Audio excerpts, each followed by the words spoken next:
कभी बीजेपी पर धर्म की राजनीति करने का आरोप लगाने वाली समाजवादी पार्टी आज खुद मंदिरों की चौखट नाप रही है। कभी राम मंदिर आंदोलन पर सवाल उठाने वाले अखिलेश यादव आज रामचरितमानस बांट रहे हैं और कभी हिंदुत्व को बीजेपी का एजेंडा बताने वाली सपा अब खुद सॉफ्ट हिंदुत्व की नई पटकथा लिख रही है। तो सवाल यह है कि क्या मुख्यमंत्री योगी आदित्यनाथ की राजनीति का असर अब विरोधियों पर भी दिखने लगा है? क्या बंगाल में ममता बनर्जी के चुनावी प्रयोग से सबक लेकर अखिलेश यादव भी हिंदुत्व के मैदान में उतर गए हैं, या फिर ये सिर्फ चुनावी मौसम की धार्मिक गर्माहट है? नमस्कार, मैं खुशबू सिंह और आप देख रहे हैं खबर ट्रेंड्स लाइव। उत्तर प्रदेश में विधानसभा चुनाव 2027 भले अभी दूर हो, लेकिन सियासी तापमान अभी से 45 डिग्री पार करता दिखाई दे रहा है। एक तरफ मुख्यमंत्री योगी आदित्यनाथ हैं, जो हिंदुत्व और राष्ट्रवाद की धार को फिर तेज करते नजर आ रहे हैं।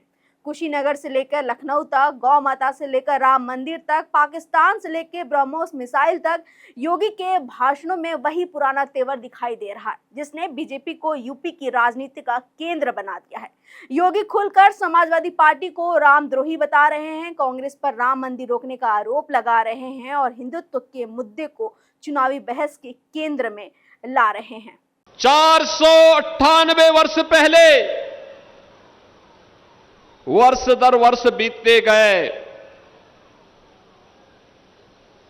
कई दशक बीत गए, कई पीढ़ियां बीत गई, कई युग बीत गए,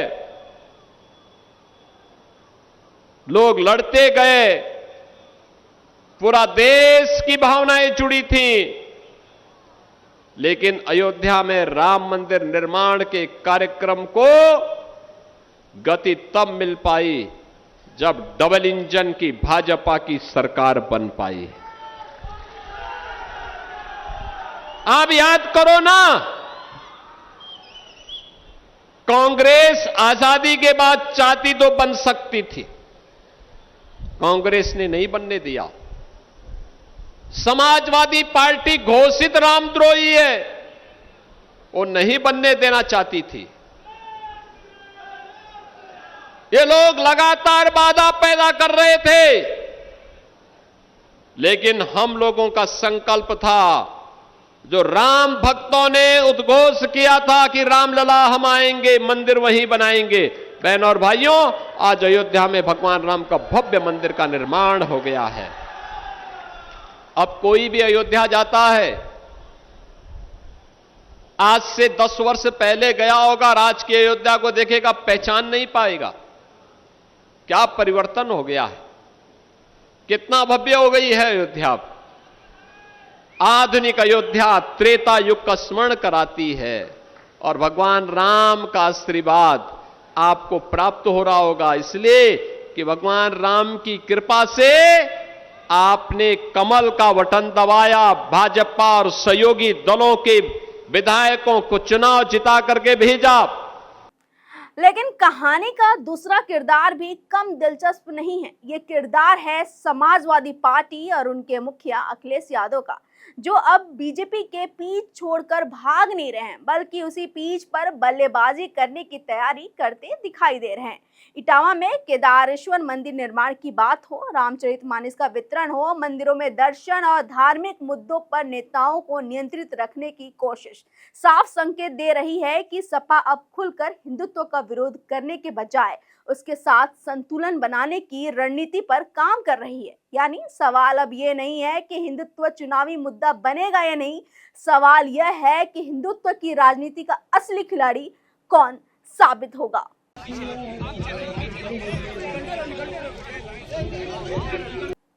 राजनीति भी बड़ी दिलचस्प चीज है। कल तक जो खिलाड़ी पिच को खराब बता रहा था, आज वही खिलाड़ी उसी पिच पर नेट प्रैक्टिस करता दिखाई दे रहा है। और शायद अखिलेश यादव को भी समझ आ गया है कि यूपी की राजनीति में सिर्फ जातीय समीकरणों का कैलकुलेटर काफी नहीं, राम का फैक्टर भी जरूरी है। यही वजह है कि पीडीए के साथ अब पूजा पाठ का पैकेज भी तैयार किया जा रहा है। दरअसल राजनीतिक जानकार मानते हैं कि पश्चिम बंगाल चुनाव के नेताओं ने विपक्ष को बड़ा संदेश दिया। ममता बनर्जी ने भी चुनाव से पहले चंडी पाठ किया, मंदिरों में दर्शन किया, लेकिन बीजेपी ने लगातार उन पे तुष्टीकरण की राजनीति का आरोप लगाया।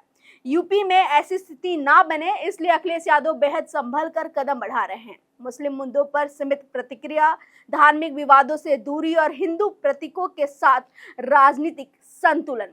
सपा की नई रणनीति की कहानी कह रही है। अब सवाल सबसे बड़ा यही है कि क्या अखिलेश यादव मुख्यमंत्री योगी के रास्ते पर चलकर बीजेपी को उसी के मैदान में चुनौती दे पाएंगे? क्या सॉफ्ट हिंदुत्व हार्ड हिंदुत्व का मुकाबला कर पाएगा, या फिर यूपी की जनता ओरिजिनल और डुप्लीकेट के बीच फर्क कर देगी? फिलहाल चुनाव दूर है, लेकिन इतना तो तय है कि 2027 का रण सिर्फ विकास और जातीय समीकरणों का नहीं, बल्कि हिंदुत्व की राजनीतिक ब्रांडिंग का भी होने वाला है। फिलहाल इतना ही। ऐसे अपडेट के लिए बने रहिए हमारे साथ और देखते रहिए खबर ट्रेंड्स लाइव।